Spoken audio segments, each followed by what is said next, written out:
Tonight is West Virginia's State of the State, where Governor Patrick Morrisey will be providing an outline for the upcoming year, and we've got team coverage for you tonight. Savannah Young is standing by with what the Democrats want from the legislative session.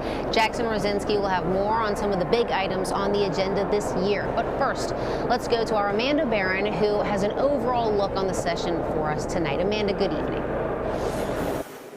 Well, you can expect, Marilee, tonight to hear about things like tax cuts and foster children and how we're going to help that situation. I can also tell you that Governor Morrisey was just inside the House chamber practicing his speech, giving it one more run through just within the last 10 minutes or so. So obviously the preparation continues until the very last minute. There are dozens, hundreds of stakeholders here tonight who want to hear exactly what the governor has to say as he charts the path for the next 60 days. One of those stakeholders is Marshall University President Brad Smith, and he joins me now. Thank you for being here. Keeping young people in West Virginia is so important. You're working to do that. A study out shows that there are actually more retirees coming into the state than young people staying. You're trying to change that. Yes, we are. Well, tonight is about momentum and alignment, and it's an opportunity for us to tell the West Virginia story, to advance prosperity for all West Virginians, and to let everyone know that this is a wonderful place to raise a family, to start a business, to have a job, and to live. You came back to this state because you believe in what's going on here. At Marshall, we've seen enrollment an uptick over the last 3 years, and I want to know, what specifically do you need to hear from the governor that's going to help keep those kids at Marshall University right here in West Virginia? It's about a continued focus on the things we know people are looking for: affordable housing, health care, great restaurants, an opportunity to have a job, the opportunity to raise a family with a standard of living that people can afford. It's economic development. That is the key priority. We have about 15 seconds left. When it comes to the challenges of financial issues with higher education, what would be helpful to you? What do lawmakers need to hear from you? To ensure that we look for ways to keep tuition low, limit the opportunities for students to take out student loans by giving them access to more affordable tuition so they don't leave with student loan debt. All right, President Brad Smith, enjoy this. Happy legislative session. Thank you very much. Happy legislative session to you too. Appreciate your time. Thank you so much. Those are just some of the things from the higher education front, and we're going to hear from WVU President Michael T. Benson coming up tonight at 5:30.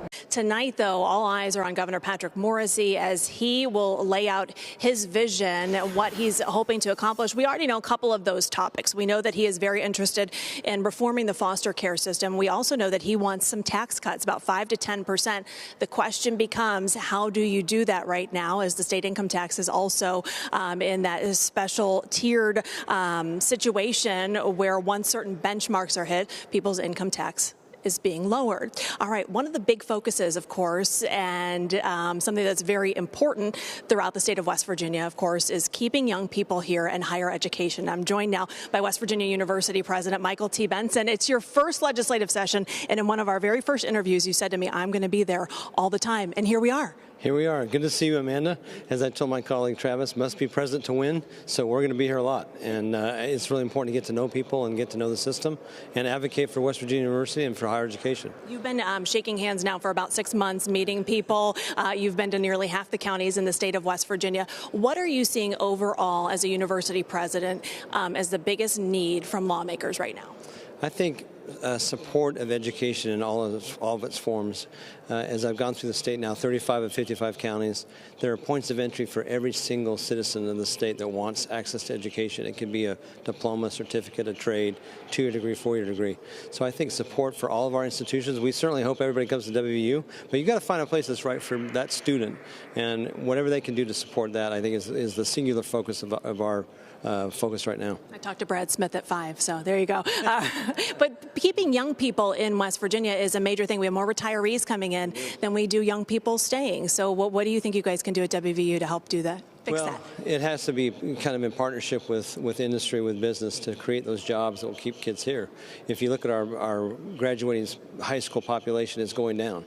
So we have to go to the surrounding states and recruit other students, but also make it very clear that if you want to go to WVU, one of our 3 campuses, there is a place for you. Financially, what do you need from the legislature this time around? We are asking real simply some support for deferred maintenance. We'd like to do some things with Alumni Coliseum, which, as you know, does not have air conditioning, so it's kind of unusable in the summer months. And then, of course, we want to look at what we're offering in terms of our health programs and possibly expanding our medical school class size. Very interesting. You have a new provost who knows a few things in the science realm. So Beverly Wendland just joined us. We'll start officially July 1. Came to us from Washington University in St. Louis, but really excited to have her as part of our team. absolutely. All right, 60 days from now, we have 15 seconds left. 60 days from now, what can you hope you can walk out of here and say? Shoo? I hope we get the requests funded. We're very appreciative, really, to all of our elected officials. This is time away from their families and their jobs, and we thank them for their service. We are glad to see you in Charleston. A happy first 60 day of the 60-day legislative session. Michael Benson, we appreciate it.